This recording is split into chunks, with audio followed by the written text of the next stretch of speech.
अस्सलामुअलैकुम। Gym channel पे आप लोगों का वेलकम। तो आज हम लोग पढ़ने जा रहे हैं जी एंडोसाइटोसिस एंड एक्सोसाइटोसिस। एंडोसाइटोसिस और एक्सोसाइटोसिस होता क्या, basically movement of the molecules across cell membrane. Cell membrane क्या होती है? प्लाज्मा मेम्ब्रेन होती है, यानी कि सेल की जो आउटर कवरिंग होती है उसको, जो सेल को जिसने इंक्लोज्ड किया होता है उसको हम, उस मेम्ब्रेन को हम कहते हैं सेल मेम्ब्रेन। और उस मेम्ब्रेन से जो मूवमेंट होती है मॉलिक्यूल्स की, उसको हम कहते हैं movement of molecule across cell membrane. दो तरह से होती है, एक होती है जी एंडोसाइटोसिस और सेकंड होती है exocytosis. Both are the type of the bulk transport. Bulk transport हम इसको किस लिए कह रहे हैं? क्योंकि इसके अंदर ट्रांसपोर्टेशन होती है लार्ज मॉलिक्यूल्स की इसके अंदर ट्रांसपोर्टेशन होती है।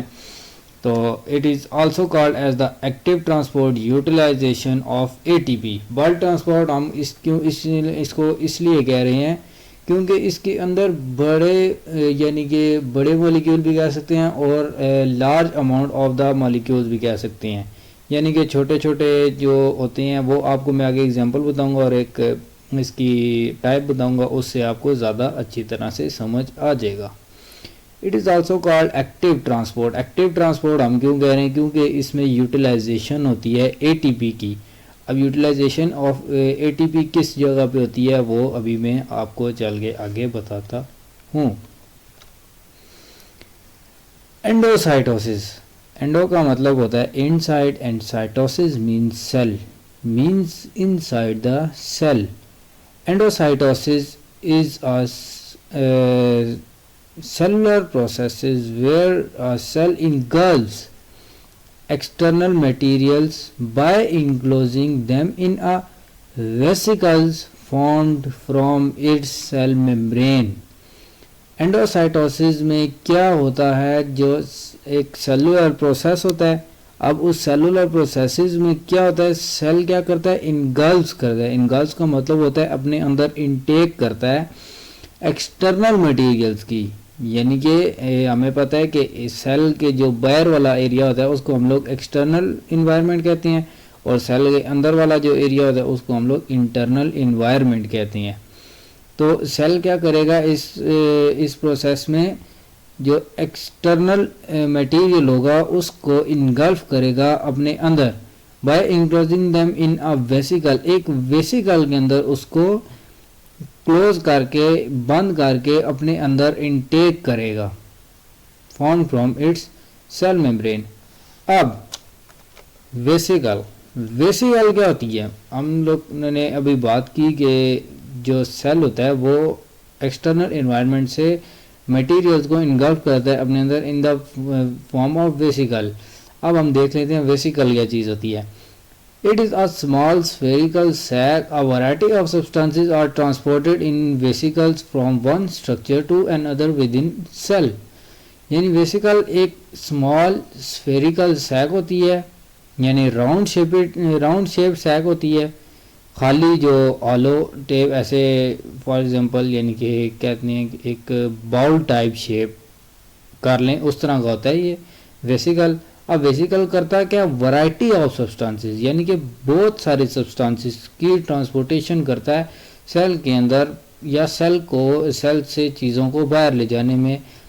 तो इसको हम कहते हैं वेसिकल। एंडोसाइटोसिस, एंडोसाइटोसिस की टाइप्स कितनी होती हैं? एंडोसाइटोसिस की सब डिवीजन कौन कौन सी है? एंडोसाइटोसिस को किन किन सब क्लासेस में डिवाइड किया गया है? सबसे पहले है बल्क फेस और पिनो endocytosis.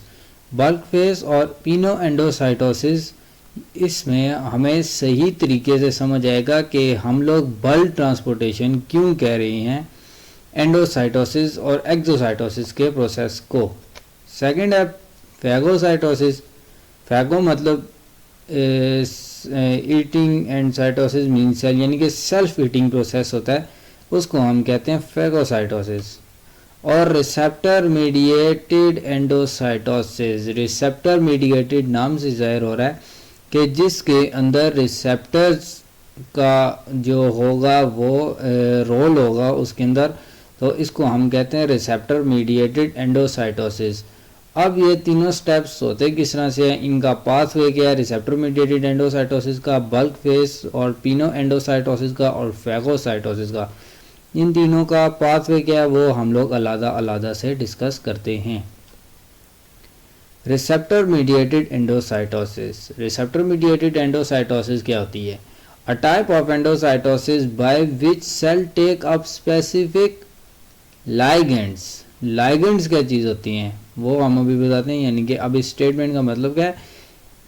A type of endocytosis, ये एंडोसाइटोसिस की एक ऐसी टाइप है जिस पे सेल क्या करता है, टेक अप करता है स्पेसिफिक लाइगेंड को अपने, यानी कि एक स्पेसिफिक लाइगेंड की इनटेकिंग करता है। अब वो लाइगेंड क्या चीज़ होती है?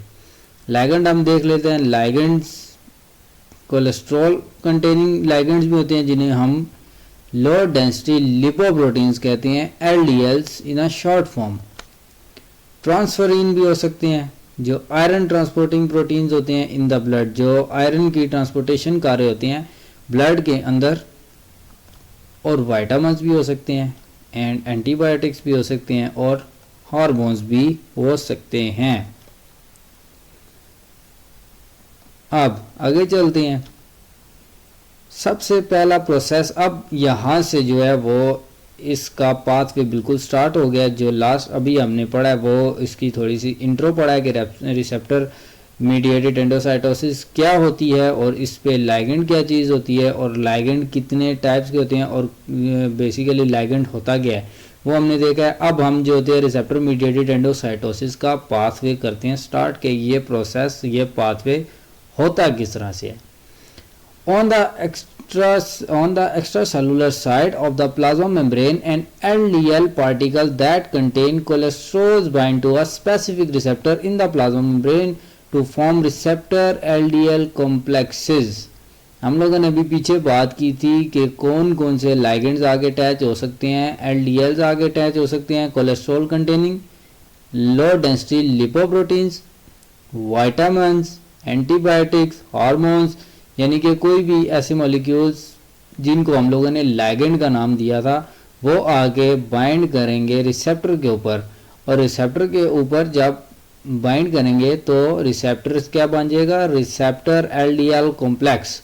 रिसेप्टर एलडीएल कॉम्प्लेक्स किस तरह से बनेगा, रिसेप्टर और लाइगेंड जिसे हम इसमें एलडीएल को यूज़ कर रहे हैं वो जाके जब आपस में रिसेप्टर और एलडीएल के आपस में कॉम्बिनेशन होगा, जब वो अटैच हो जाएंगे आपस में तो हम उन्हें कहेंगे रिसेप्टर एलडीएल कॉम्प्लेक्सेस। अब सेकंड चीज़ क्या होती है इसी के अंदर ही, अब रिसेप्टर के साथ एलडीएल आगे अटैच हो गया, सब कुछ हो गया। अब सेकेंडली क्या होता है, एक मॉलिक्यूल होता है, ये होता है साइटोप्लाज्म के अंदर, यानी कि सेल के इंटर इन्वायरमेंट में, एक्सटर्नल इन्वायरमेंट में नहीं, जहाँ पे लाइगेंड, जहाँ से लाइगेंड आ रहा होता है उस तरफ नहीं, सेल के अंदर वाली साइड के, सेल के साइटोप्लाज्म में एक प्रोटीन्स होती हैं जिन्हें हम कैलेथरीन कोटेड पिट्स का नाम देते हैं। अटैच किधर होती हैं, मेम्ब्रेन पे ऑन इट साइटोप्लाज्मिक साइड। अभी मैंने आपको बताया कि वो साइटोप्लाज्म के तरफ होती हैं, तो वो साइटोप्लाज्मिक साइड पे अटैच होती हैं रिसेप्टर्स के साथ। जो मेम्ब्रेन होती है सेल की वो कौन सी होती है, लिपिड बाइलेयर्स होती है, तो उसकी एक इनवर्ड होती है और एक आउटवर्ड होती है। तो ये जो कैलेथरीन कोटेड पिट्स होती हैं ये साइटोप्लाज्मिक साइड से, यानी कि सेल के इन साइड से जाके अटैच करती हैं उस जगह पे जिस रिसेप्टर्स पे एलडीएल के पार्टिकल्स आके अटैच होते हैं। अब कैलेथरीन कोटेड पिट्स होते क्या, इनका बहुत इंपॉर्टेंट रोल है इसके अंदर, इसी रिसेप्टर मीडिएटेड एंडोसाइटोसिस के अंदर एलडीएल का कैलेथरीन कोटेड पिट्स का बहुत इंपॉर्टेंट रोल है। अब आगे चलते हैं। द मेम्ब्रेन बिकम इन्वेजिनेटेड किस तरह से होती है कि कैलेथरीन कोटेड पिट्स जो होती हैं वो अटैच होती हैं। अब लाइगेंड आया, लाइगेंड रिसेप्टर के साथ अटैच हुआ, सेल को रिस्पांस गया। अब सेल उस रिस्पांस को समझते हुए, सेंस करते हुए कैलेथ्रीन कोटेड पिट्स को भेजेगा कि जाके उस रिसेप्टर्स पे जाके बाइंड हो जाओ जहाँ पे एलडीएल के पार्टिकल्स आके अटैच हुए हैं। मैं आपको एग्जांपल से समझाता हूँ। अब ये देखें, ये यहाँ से ये जो मॉलिक्यूल है ये एलडीएल का मॉलिक्यूल है। ये आएगा एक्सटर्नल इन्वायरमेंट से, ये एक्सटर्नल इन्वायरमेंट है, ये इंटरनल इन्वायरमेंट है, साइटोप्लाज्मिक रीजन है, ये एक्सटर्नल इन्वायरमेंट है, दरमियान में प्लाज्मा मेम्ब्रेन है और ये एलडीएल का मॉलिक्यूल है। एलडीएल का मॉलिक्यूल आगे अटैच हुआ है रिसेप्टर के ऊपर। रिसेप्टर ने क्या किया, सेल को सिग्नल भेजा। सेल को जिस टाइम सिग्नल गया तो रिस्पांस जनरेट हुआ। रिस्पांस जनरेट होने के बाद ये जो कैलेथ्रीन कोटेड पिट्स हैं ये जाके AP के साथ बाइंड कर जाएंगे। अब यहाँ पे AB क्या है, AP2 क्या है, परेशान होने की ज़रूरत नहीं है, कोई भी इतनी कॉम्प्लिकेटेड चीज़ नहीं है इसके अंदर। AB2 क्या है, एडाप्टर कॉम्प्लेक्सेस होती हैं। एडाप्टर कॉम्प्लेक्सेस जाते हैं रिसेप्टर को एक्टिवेट कर देते हैं। जब रिसेप्टर को एक्टिवेट करते हैं तो ये कैलेथ्रीन कोटेड पिट्स जाके AP2 के साथ जाके अटैच हो जाती हैं। यानी सिर्फ एडिशन हो गया AP2 की, AP2 के साथ जाके ये अटैच हो जाती हैं। तो उससे आगे क्या होता है, जब ये जाके AP2 के साथ अटैच होती हैं तो ये रिसेप्टर्स और LDL के मॉलिक्यूल को इन्वेजिनेट करने लग पड़ते हैं। सेकंड पॉइंट हमने ये पीछे क्या पढ़ा था, the membrane become invaginated fold inward. अब उनको फोल्ड कौन करेगा, प्लाज्मा मेम्ब्रेन को इनवर्ड वो करेंगी कैलेथ्रीन कोटेड पिट्स। इसी वजह से हमने क्या है कि इसमें कैलेथ्रीन कोटेड पिट्स का बहुत बड़ा रोल है रिसेप्टर मीडिएटेड एंडोसाइटोसिस के अंदर।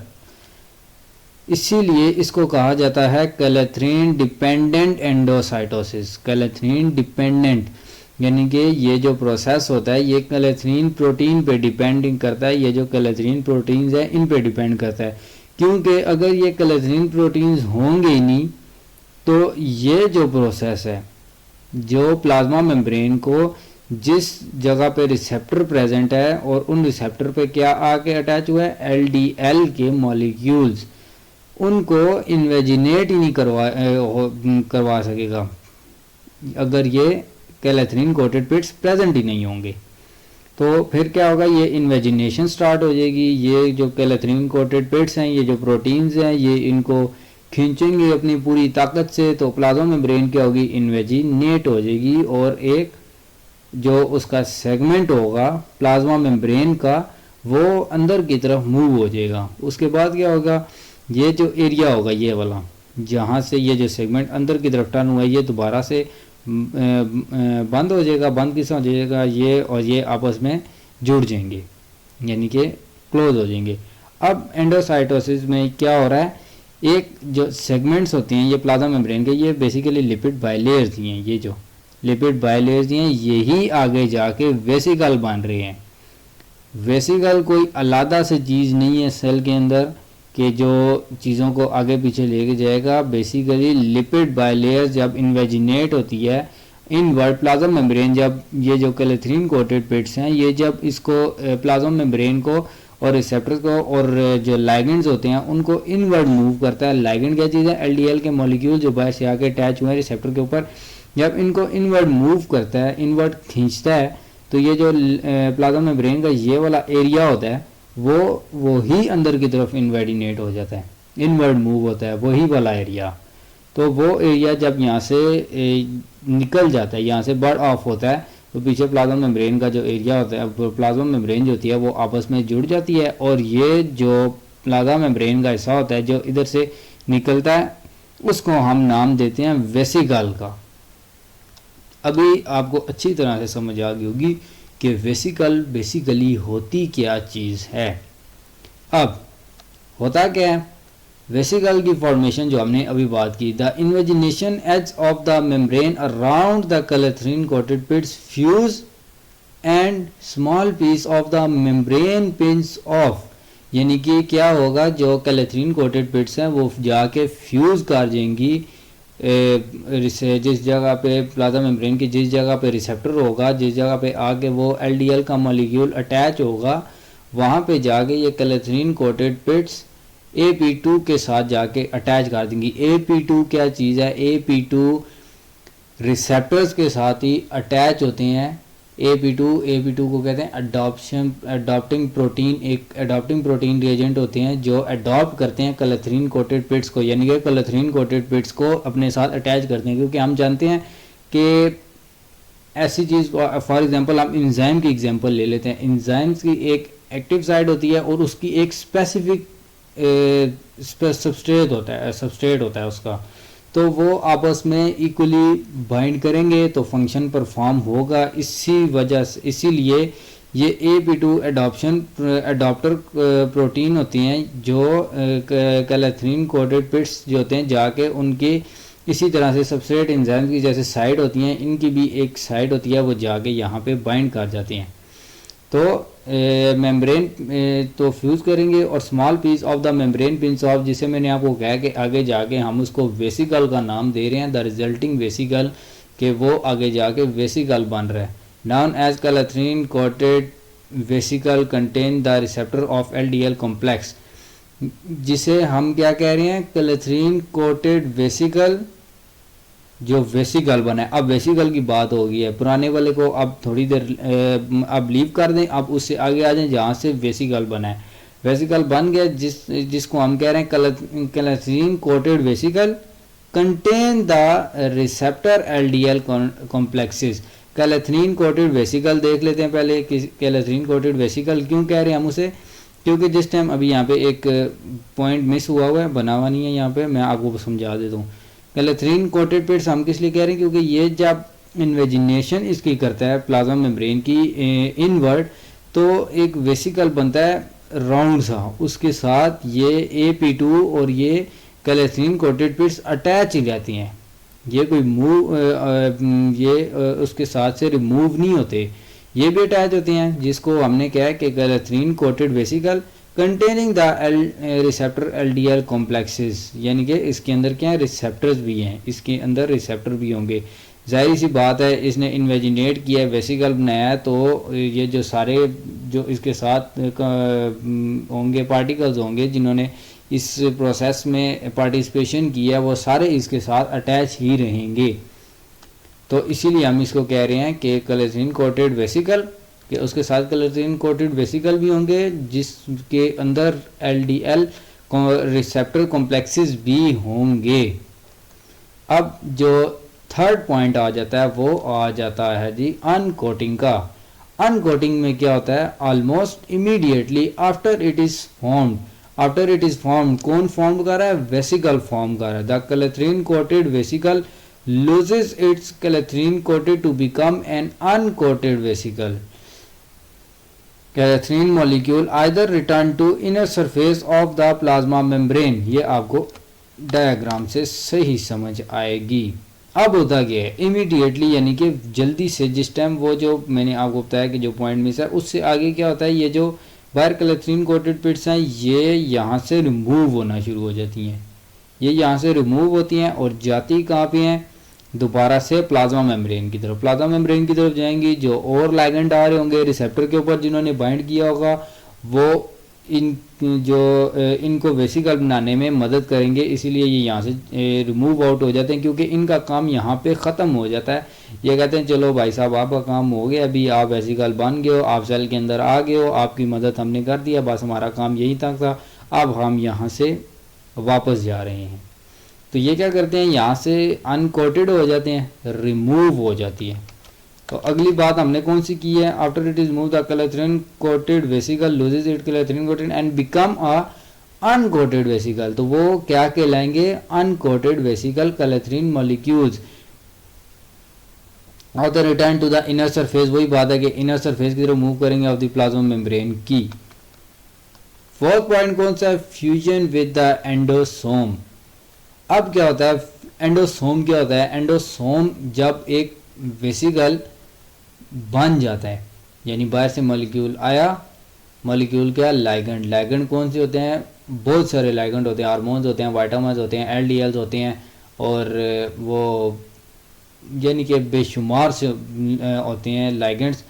अब वो एंडोसोम किस तरह से बनते हैं, लाइगेंड आया, रिसेप्टर पे बाइंड किया, रिसेप्टर ने सेल को सिग्नल भेजा, सेल में से जो क्लेथरीन कोटेड पिट्स है वो जाके AP2 के एडॉप्टिंग प्रोटीन्स कॉम्प्लेक्स के साथ जाके बाइंड हुए। क्लेथरीन कोटेड पिट्स ने क्या किया, इन्वेजिनेशन स्टार्ट कर दी। जब उन्होंने इन्वेजिनेशन स्टार्ट की तो वहाँ से एक वेसिकल बन के सेल के अंदर आता है। अब वो वेसिकल क्या कहलाता है, बेसिकली एंडोसोम कहलाता है। तो ये हमें ये भी पता है कि हमारी बॉडी में एक टाइम में लाखों किस्म के प्रोसेसेस हो रही होती हैं और एक सेल के अंदर बेशुमार काम हो रहे होते हैं, बहुत सारे काम हो रहे होते हैं। इसी वजह से हम सिर्फ ये नहीं कह सकते कि सेल के अंदर जिस पार्टिकल की, जिस वेसिकल की हम बात कर रहे हैं सिर्फ वही वेसिकल गया होगा, उसके अंदर उस तरह के बहुत से वेसिकल गए होंगे। तो वो बहुत से वेसिकल जब आपस में मिल जाते हैं तो वो क्या कहलाते हैं, एंडोसोम। तो ये वेसिकल क्या करेगा, ये भी जाके उस एंडोसोम के साथ बाइंड करेगा और बाइंड करने के बाद अगला प्रोसेस क्या होगा, within an endosome the LDL particles are separate from their receptors.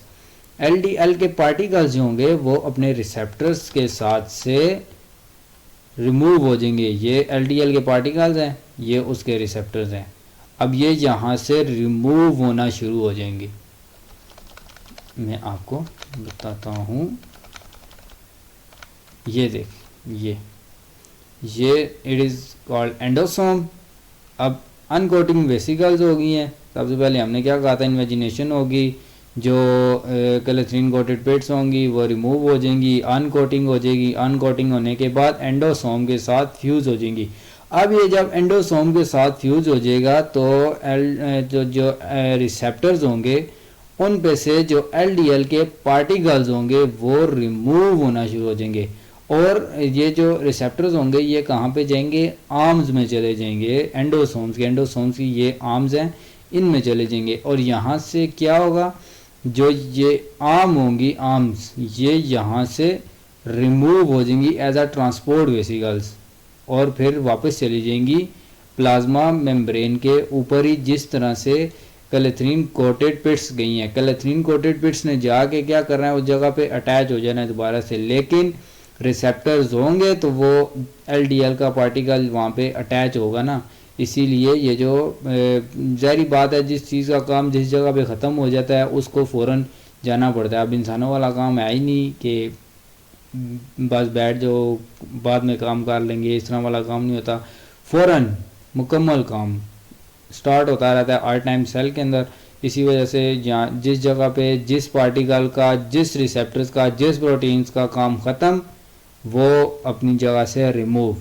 अब यहाँ पे किसका काम ख़त्म हो गया था, क्लेथरीन कोटेड पिट्स का, वो रिमूव हो गई थी। अब यहाँ पे किस चीज़ का काम ख़त्म हो गया, एंडोसोम तक पहुँचा दिए इन रिसेप्टर्स ने इनको, LDL के पार्टिकल्स को, कोलेस्ट्रॉल कंटेनिंग पार्टिकल्स जो हैं, अब इनका यहाँ से काम ख़त्म हो गया। अब जब काम ख़त्म हो गया तो ट्रांसपोर्ट वेसिकल्स बन के वो रिमूव हो गए और प्लाज्मा मेम्ब्रेन के ऊपर जाके दोबारा से अटैच हो गए, जहाँ पे उनके ऊपर दोबारा से लाइगेंड आगे लगेगा और दोबारा वही सारा प्रोसीजर होगा। अब इसके बाद यहाँ से आगे क्या होगा, यहाँ से आगे ये LDL के पार्टिकल्स होंगे, ये जाके फ्यूज़ कर जाएंगे लाइजोसोम्स के साथ। ये दें, ये ट्रांसपोर्ट वेसिकल बन के यहाँ से निकला, एक ट्रांसपोर्ट वेसिकल जिसके अंदर रिसेप्टर्स से निकल गया, एक ट्रांसपोर्ट वेसिकल जिसके अंदर LDL के पार्टिकल्स बन के निकल आए। ये क्या करेंगे, ये फ्यूज़ कर देंगे लाइजोसोम्स के साथ। हमें पता है कि लाइजोसोम के अंदर 40 डाइजेस्टिव एंजाइम्स होते हैं, बहुत सारे उसके अंदर एंजाइम्स होते हैं और उन एंजाइम्स को हम कहते हैं हाइड्रोलाइसिस एंजाइम्स, जो ब्रेक डाउन करते हैं लार्ज पार्टिकल्स की इनटू द स्मॉल पार्टिकल्स। तो इसी तरह से जो लाइजोसोम होगा वो जाके फ्यूज़ कर जाएगा या ट्रांसपोर्ट वेसिकल जाके फ्यूज़ कर देंगे लाइजोसोम के साथ। तो लाइजोसोम क्या करेगा, अपने एंजाइम्स जो इसके अंदर होंगे वो इनके ऊपर अटैक करवा देगा। जब ये LDL के पार्टिकल्स के ऊपर अटैक करवाएगा तो कोलेस्ट्रॉल और जो भी पार्टिकल्स होंगे वो इसके ब्रेक डाउन हो जाएगी। अब हम कोलेस्ट्रॉल की बात कर रहे हैं क्योंकि LDL आगे अटैच हुआ है। अगर हम विटामिन की बात करते या किसी और की बात करते तो अकॉर्डिंगली उसी तरह का कोई भी जब उसका लार्ज पार्टिकल ब्रेक डाउन होता, फॉर एग्जांपल प्रोटीन है, प्रोटीन की ब्रेक डाउन होती तो अमाइनो एसिड निकलता। इसी तरह से बहुत सारे पार्टिकल्स हैं जिनकी ब्रेक डाउन होती है तो अमाइनो एसिड या कोई भी इस तरह का निकल जाता है, तो वो वहाँ पे चली जाती हैं जहाँ पे सेल ने अपना काम करना होता है। बहरहाल ब्रेक डाउन हुई, ब्रेक डाउन होने के बाद ये डिग्रेडेशन इन लाइसोसोम, यानी कि इनकी डिग्रेडेशन स्टार्ट होगी, इनकी तोड़ फोड़ स्टार्ट होगी, हाइड्रोलाइसिस इनकी होगी। तो फिर जब हाइड्रोलाइसिस हुई, इनमें से जो प्रोडक्ट्स निकलेंगी वो सेल के अंदर अपने मुख्तलिफ काम करने चली जाएंगी। जैसे कि हम कह रहे हैं कोलेस्ट्रॉल, कोलेस्ट्रॉल कहाँ पे प्रेजेंट होती है? प्लाज्मा मेम्ब्रेन पे भी कोलेस्ट्रॉल प्रेजेंट होती है, मेंटेन करने रखने के लिए प्लाज्मा मेम्ब्रेन को। अब थोड़ा सा ऊपर पढ़ लेते हैं। ये पढ़ लिया था कि LDL within and endosome the LDL particles separate from their receptors. हमने क्या बात की कि LDL के पार्टिकल्स एंडोसोम के में जब इंटर हो जाएंगे, फ्यूजन हो जाएगी वहाँ पे जाके इनकी, तो वहाँ से LDL के पार्टिकल्स अलग हो जाएंगे और उनके रिसेप्टर्स अलग हो जाएंगे, जिसमें वो ट्रांसपोर्ट वेसिकल बन के निकल जाएंगे।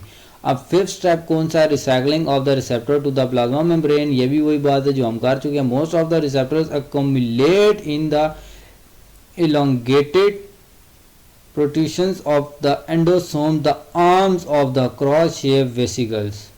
जो रिसेप्टर्स होंगे वो एंडोसोम्स की आर्म्स में चले जाएंगे, वहाँ से वो ट्रांसपोर्ट वेसिकल्स बन के प्लाज्मा मेम्ब्रेन की तरफ वापस चले जाएंगे और प्लाज्मा मेम्ब्रेन पे जाके वो दोबारा से अटैच हो जाएंगे, जहाँ से LDL का पार्टिकल आके उनके साथ अटैच होगा और वही पाथवे दोबारा से होगा। These pins of forming transport vesicles that return to the receptor to the plasma membrane, वही बात है, and LDL receptors is returned to the plasma membrane about 10 minutes after its enters। जो LDL के receptors होंगे जिनके ऊपर LDL के particles attach हुए होते हैं, वो जब ये इन्वेजिनेशन स्टार्ट होती है, LDL का पार्टिकल बनता है, वेसिकल अंदर आता है, उसमें तकरीबन 10 मिनट के बाद जो ये रिसेप्टर्स होती हैं ये वापस मूव कर जाते हैं प्लाज्मा मेम्ब्रेन की तरफ। डिग्रेडेशन इन लाइसोसोम, वही बात आ गई है कि लाइसोसोम जब अटैच करेगा, जब अपने एंजाइम को अटैकिंग करवाएगा, उनके ऊपर जो LDL के पार्टिकल्स होंगे उनमें से ब्रेक डाउन होगी, तो उनमें से जो माइक्रो मॉलिक्यूल्स होंगे वो सेल के अंदर जो भी उनके यूज़ होंगे, सेल को जो ज़रूरत होगी वो उनको यूज़ करके अपना एक्शन परफॉर्म करेगा, अपना प्रोसेस करेगा।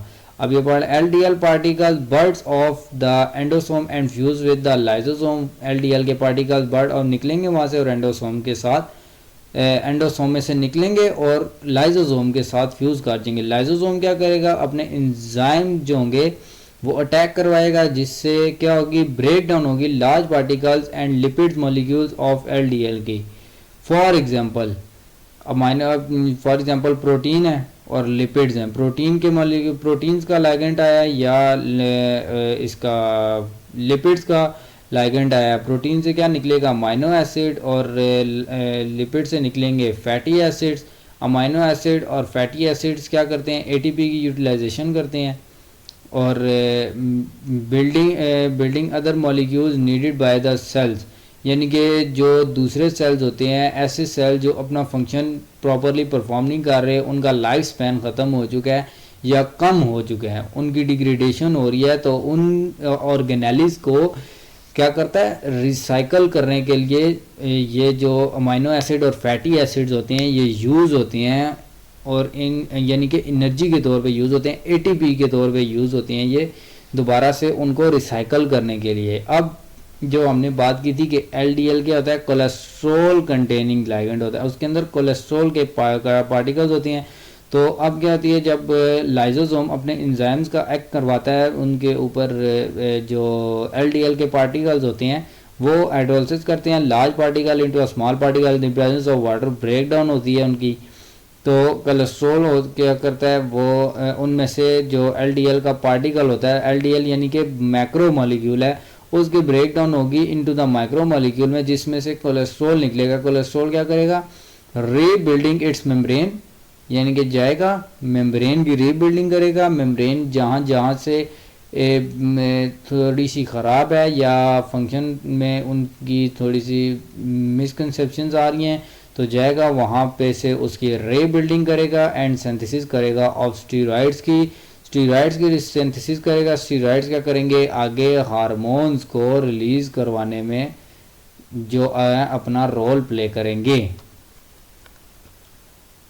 ये वही सारा पाथवे जो अभी हम कर चुके हैं। अब आगे चलते हैं फैगोसाइटोसिस की तरफ। फैगोसाइटोसिस एंडोसाइटोसिस की सेकंड टाइप है, ज़्यादातर किसमें देखी जाती है, वाइट ब्लड सेल्स में।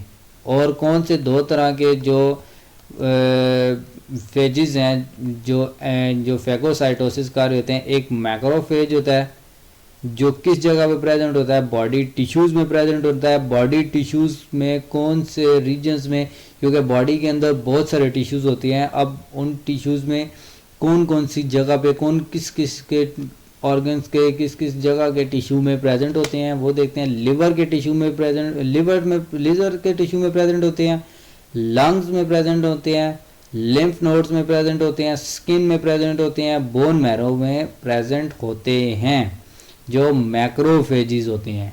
अब सेकंड देख लेते हैं, न्यूट्रोफिल्स होते हैं। न्यूट्रोफिल्स किधर होते हैं, वाइट ब्लड सेल्स के अंदर होते हैं और वो क्या सक्रीट कर रहे होते हैं, न्यूरोट्रांसमीटर्स। यहाँ पे लिखा नहीं है मैंने, यानी कि न्यूट्रोफिल्स जो होते हैं वो वाइट ब्लड सेल्स के अंदर होते हैं और वो सक्रीशन कर रहे होते हैं न्यूरोट्रांसमीटर्स की। न्यूरोट्रांसमीटर क्या करता है, यानी कि सिग्नल ट्रांसपोर्टेशन में हेल्प आउट करता है। न्यूरोट्रांसमीटर एक वो बेसिकली वही सिग्नल है न्यूरोट्रांसमीटर्स। और ये जो होते हैं न्यूट्रोफिल जो होते हैं वाइट ब्लड सेल्स के अंदर होते हैं, जो क्या कर रहे होते हैं, न्यूरोट्रांसमीटर्स की सक्रीशन कर रहे होते हैं। फैगोसाइटोसिस क्या, phagocytosis is type of endocytosis in which the cell engulfs large solid particles. अब यहाँ पे जो वर्ड यूज़ हुआ है वो सॉलिड पार्टिकल्स का यूज़ हुआ है, यानी कि फैगोसाइटोसिस एक ऐसा प्रोसेस है जिसमें किसी सॉलिड पार्टिकल की इनटेक होती है। रिसेप्टर मीडिएटेड एंडोसाइटोसिस में हमने क्या बात की थी कि रिसेप्टर मीडिएटेड एंडोसाइटोसिस में एक मॉलिक्यूल, एक लाइगेंड की जो होगी वो इनटेक होगी, इनगल्फिंग होगी। फैगोसाइटोसिस में क्या होगा, एक सॉलिड पार्टिकल की जो होगी वो इनटेक होगी। Phagocytosis begin when the particles bind to the plasma membrane receptors on the phagocytes, causing it to extend pseudopores. Pseudopores क्या होती है, ये अब ये जो होती है, ये जो प्लाज्मा मेम्ब्रेन होती है वो अपवर्ड मूव करने लग पड़ती है टुवर्ड्स द जो ये पार्टिकल्स होता है फैगोसाइटोस में, जो फैगोसाइटोसिस जिसकी होती है। अब ये प्लाज्मा मेम्ब्रेन है, प्लाज्मा मेम्ब्रेन आएगी। अब यहाँ पे होना क्या चाहिए था, जैसा कि ऊपर रिसेप्टर मीडिएटेड एंडोसाइटोसिस में हुआ है कि जो प्लाज्मा मेम्ब्रेन है वो डायरेक्ट इन्वेजिनेट हो जाएगी। डायरेक्ट इन्वेजिनेट नहीं होती फैगोसाइटोसिस के प्रोसेस में। प्लाज्मा मेम्ब्रेन क्या करेगी, सूडोपोर्स बनाएगी। सूडोपोर्स क्या होती है, ये चीज़ होती है यानी कि ईटिंग का प्रोसेस करेगी। ये अपनी जो होगी वो अपवर्ड मूव करेगी, एक्स्ट्रा सेलुलर फ्लूइड की तरफ मूव करेगी। अब ये बेसिकली होगी किस तरह, ये किस तरह होगी, हमने देखा था कि वहाँ पे क्या हो रहा था, जो ऊपर रिसेप्टर मीडिएटेड एंडोसाइटोसिस थे उसमें क्या हो रहा था, उसमें कैलेथरीन कोटेड पेट्स आते थे, वो अटैच होते थे। अटैच होने के बाद जो वो इसको अपनी तरफ इन्वेजिनेट करते थे। इसमें भी कुछ इस तरह का होगा, लेकिन इसमें मेन क्या चीज़ होगी, ये प्लाज्मा मेम्ब्रेन बाहर के एक्स्ट्रा सेलुलर मेम्ब्रेन की तरफ होगी, फैलेगी और जो फैगोसाइट पार्टिकल होगा उसको अपने अंदर इनगल्फ कर लेगी। अब यहाँ पे ये प्रोसेस करवा रहे कौन होते हैं, इसको इस जगह पे प्रेजेंट होते हैं प्रोटीन्स प्रेजेंट होते हैं, माइक्रोट्यूब्यूल या माइक्रोफिलामेंट्स मेरे ख्याल से यहाँ पे प्रेजेंट होते हैं। तो वो जो होते हैं वो इनकी ये जो बना रहे होते हैं ये उनकी मदद से बन रहे होते हैं। अब क्या होता है, वही same as it is process होता है, ये यहाँ से बंद हो जाएगा और इसकी जो सॉलिड पार्टिकल होगा उसकी इनगल्फिंग हो जाएगी inside the cell in the form of vacuole. Vacuole अभी हमने ऊपर पढ़ा है कि क्या होता है। अब फेगोसोम क्या होता है? Pseudopod surround the particle outside the cell and the membrane fuse to form a vesicle called the phagosome. हमने एंडोसाइटोसिस के रिसेप्टर मीडिएटेड फेस में पढ़ा था कि एक मॉलिक्यूल होता है जिसको हमने कहा था एंडोसोम, क्योंकि वो रिसेप्टर मीडिएटेड एंडोसाइटोसिस के प्रोसेस में था, तो इसीलिए हम उसको कह रहे थे कि वो एंडोसोम बन रहा है। अब फेगोसाइटोसिस की फेस में क्या होगा? वो फेगोसोम बनेगा। सेम एज इट इज़ वही चीज़ है कि जब पार्टिकल जो होता है जो पिंच ऑफ होता है, जिस टाइम जब वेसिकल बन जाता है तो वो सेल के अंदर जब आता है तो हम उसको वैक्यूल भी कहते हैं। बेसिकली वो वैक्यूल, बेसिक कॉन्सेप्ट जो होता है वो वैक्यूल है, लेकिन जो पाथवे फॉलो कर, जो पाथवे होगा हम उसके अकॉर्डिंग उसको, उस वैक्यूल को उसका नाम देंगे। अब यहाँ पे पाथवे कौन सा है? फेगोसाइटोसिस। तो उस वैक्यूल को हम कौन सा नाम देंगे? फेगोसोम का नाम देंगे। अब वो जो साइटोप्लाज्म के अंदर वैक्यूल आ चुका है जिसके अंदर सॉलिड पार्टिकल है, उसको हम कहेंगे फेगोसोम। फेगोसोम अब क्या करेगा? Fuse with the one or more lysosome enzyme break down the ingested particle. अब फेगोसोम क्या करेगा? फ्यूज कर देगा एक से ज़्यादा लाइसोसोम के साथ। लाइसोसोम फिर क्या करेंगे? वही काम करेंगे, अपने एंजाइम्स को रिलीज करेंगे toward the phagosome solid particle के ऊपर, जिसमें से उसकी ब्रेक डाउन होना शुरू हो जाएगी। तो उसके बाद क्या होगा? अब वो क्या है जी? सॉलिड पार्टिकल है। सॉलिड पार्टिकल, कुछ सॉलिड पार्टिकल होते हैं जिनकी सही तरह से ब्रेक डाउन नहीं होती, डाइजेस्ट सही तरह से नहीं होते। अब क्या होता है? Any undigested material in the phagosome remain indefinitely in the vesicle called the residual body।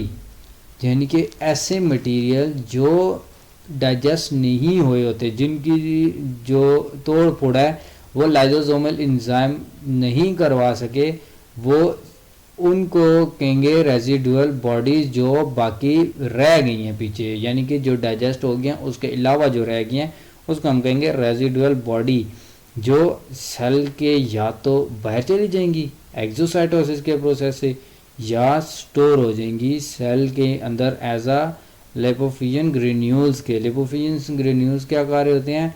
जो लाइसोसोम होते हैं उसको, यानी कि लाइटनिंग वाला प्रोसेस, वो ज़रा डिटेल है, उसकी तरफ हम नहीं जाते, टॉपिक से बाहर हो जाएगा कम।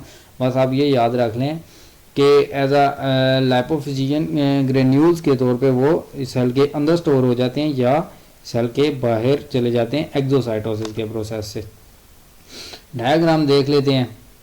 सॉलिड पार्टिकल है। अच्छा, ये ज़्यादातर ये जो फेगोसाइटोसिस का प्रोसेस होता है ये ज़्यादातर उस केसेस में हो रहा है जैसे कि कोई डिटॉक्सिफिकेशन को ख़त्म करना हो, या कोई भी बैक्टीरिया हो जाए, वायरस हो जाए, या इस तरह की कोई भी फेज़ हो जाए, उसके अंदर फेगोसाइटोसिस का प्रोसेस हो रहा होता है।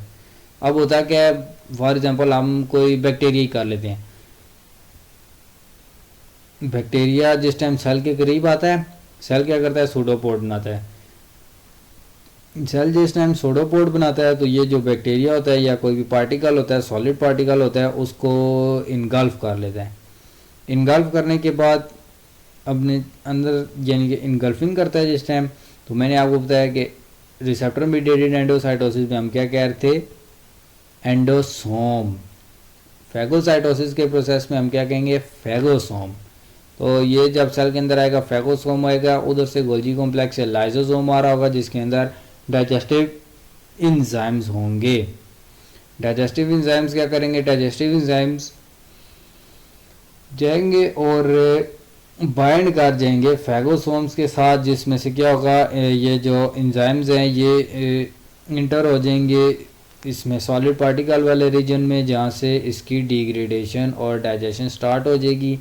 और जिन सॉलिड पार्टिकल की डाइजेशन कम्प्लीटली तौर पे नहीं होगी, वो रेजिडुअल बॉडी के तौर पे या तो सेल के अंदर बैठ रह जाएंगे या एक्सोसाइटोसिस के प्रोसेस से सेल से बाहर चले जाएंगे।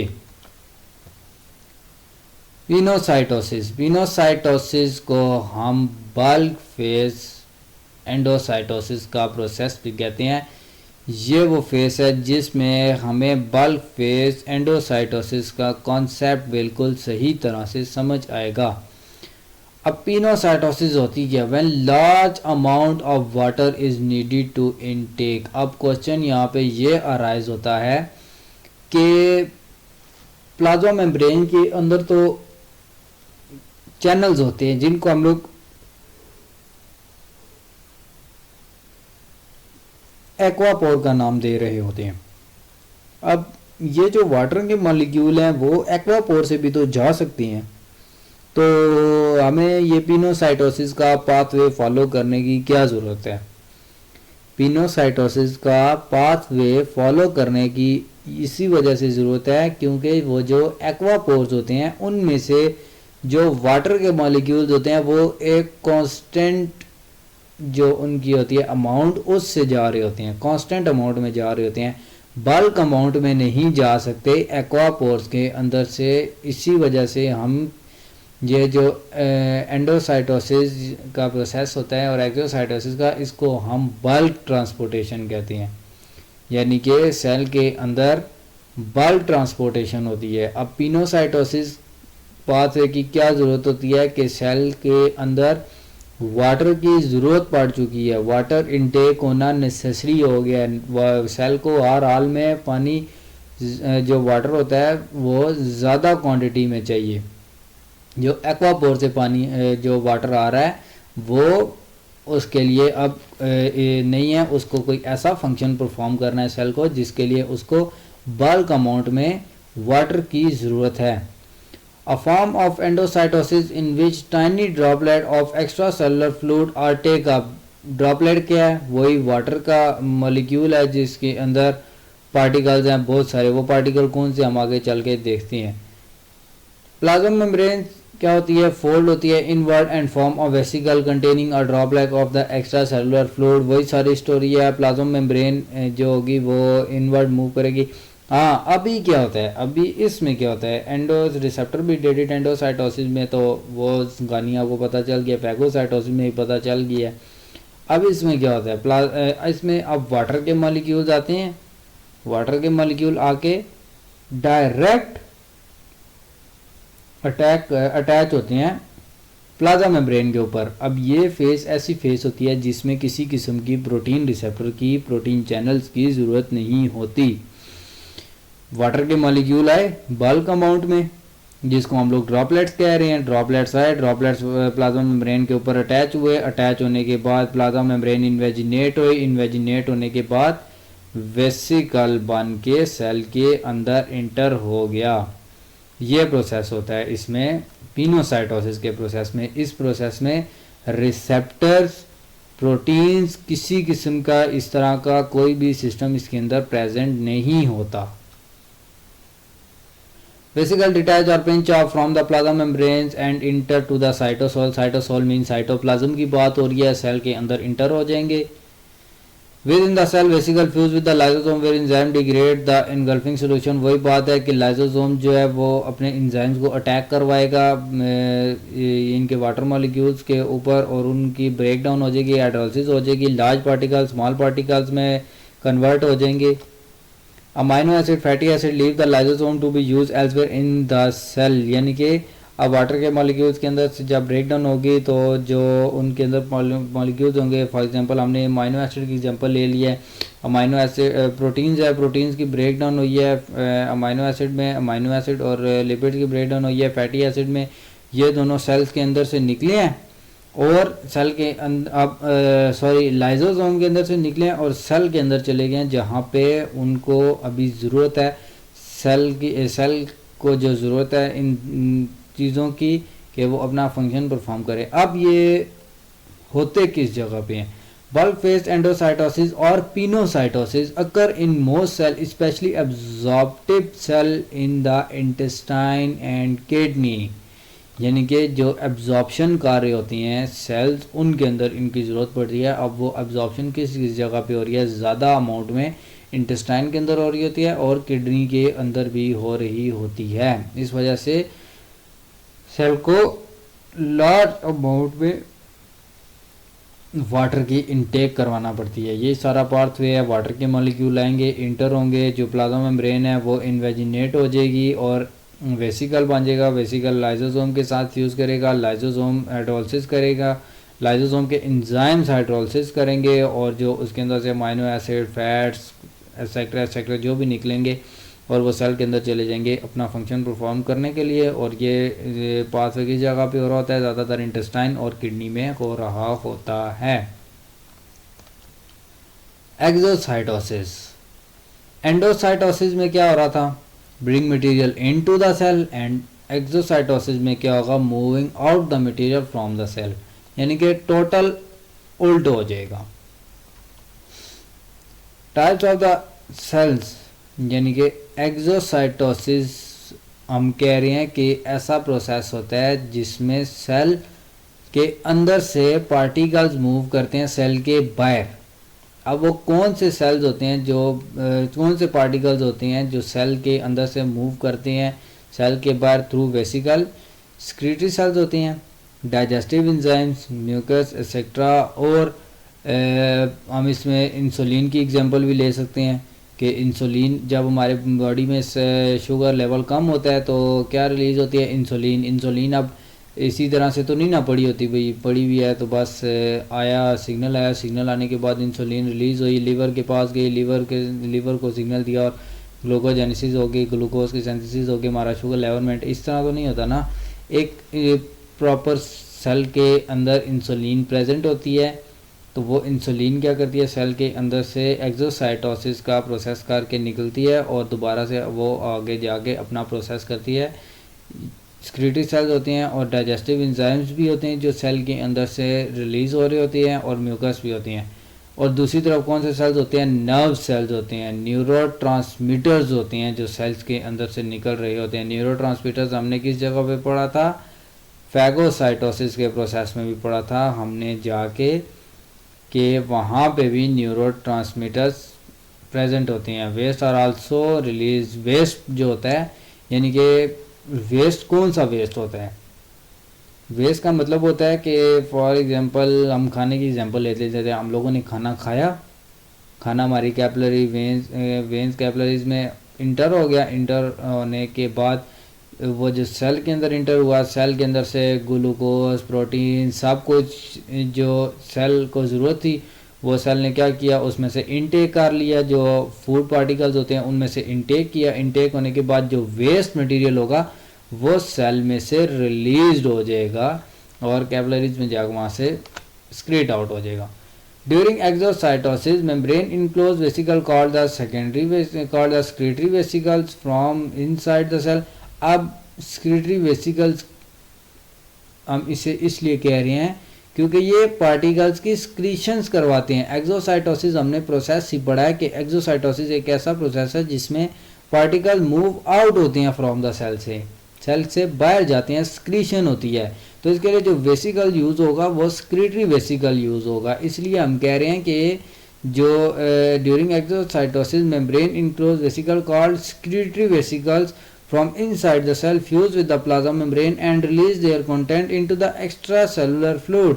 यानी कि सेल के अंदर से कोई भी वेस्ट होगा, कोई भी चीज़ होगी जिसने सेल से बाहर जाना है वो सिक्रीटरी वेसिकल्स में जाके सवार होगा और सिक्रीटरी वेसिकल क्या करेगा, दगा करके चला जाएगा और जाके इसको रिलीज़ कर देगा एक्स्ट्रा सेलुलर फ्लूइड के अंदर, यानी कि प्लाज्मा मेम्ब्रेन के साथ जाके बाइंड होगा। बाइंड होने के बाद जो उसके अंदर मटेरियल होगा, पार्टिकल्स होंगे, वो सारे जाके वेसिकल मूव आउट कर देगा सेल से।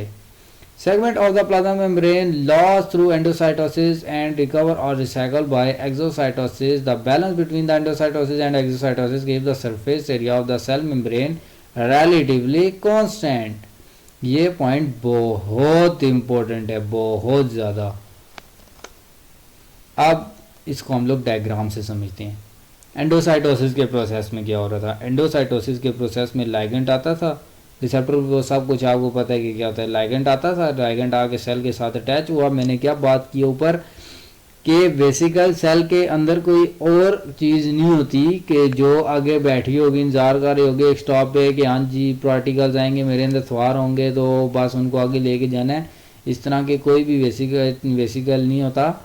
बेसिकली ये जो सेगमेंट्स होते हैं, जो प्लाज्मा मेम्ब्रेन होती है, यही इन्वेजिनेट होती है। इन्वेजिनेट होने के बाद यही पूरी सर्कल बन के सेल के अंदर इंटर हो जाती है। ये देखें, ये इसमें लिगैंड आया, यहाँ पे अटैच हुआ, यहाँ पे अटैच होने के बाद प्लाज्मा मेम्ब्रेन ने क्या किया, उसको इनगल्फ कर लिया। इनगल्फ होने के बाद ये जो एरिया, ये सारा यहाँ से पिंच ऑफ हो गया। पिंच ऑफ होने के बाद ये एक वेसिकल बन गया। वेसिकल होने के बाद सेल के अंदर चला गया, वो फिर लाइसोसोम वाला प्रोसेस होगा। अब होगा क्या, यहाँ पे ये जो सेगमेंट्स हैं, ये जो सारे लिपिड्स हैं, ये जो सारे ये ही वेसिकल बन के सेल के अंदर जा रहे हैं। तो क्या हो रहा है, यहाँ से सेगमेंट्स लॉस हो रही हैं प्लाज्मा मेम्ब्रेन के। प्लाज्मा मेम्ब्रेन के ऊपर से लिपिड्स के नंबर कम हो रहे हैं। यहाँ से एंडोसाइटोसिस के प्रोसेस में सेगमेंट्स कम हो जाते हैं प्लाज्मा मेम्ब्रेन के ऊपर, क्योंकि ये देख सकते हैं कम इसीलिए हो सकते हैं क्योंकि प्लाज्मा मेम्ब्रेन जो होती है, वो जो वेसिकल होता है वो उसके सेगमेंट्स लेके सेल से अंदर चला जाता है। एक्सोसाइटोसिस में क्या होता है, एक्सोसाइटोसिस में ये जो सेगमेंट्स होती हैं ये दोबारा रिटर्न बैक आ जाती हैं। रिटर्न बैक क्या आते हैं, स्क्रीटरी वेसिकल्स होता है। वेसिकल क्या बात की हमने, वही जो प्लाज्मा मेम्ब्रेन के ऊपर, यानी कि हम ये एग्जांपल ले सकते हैं कि फॉर एग्जांपल एक हमने कार बुक की किसी जगह पे जाने के लिए, और उसको हमने कहा जी कि आपने यहीं पे रुकना है, स्टे करना है, और वापसी पे भी हम आपके ही साथ जाएंगे। यही एग्जांपल हम यहाँ पे भी अप्लाई कर सकते हैं कि जो ये वेसिकल बना है, ये आगे लेकर गया पार्टिकल्स को, और सेल से जो पार्टिकल्स हैं वो उनको स्क्रीटरी वेसिकल बन के सेल से बाहर ले आया।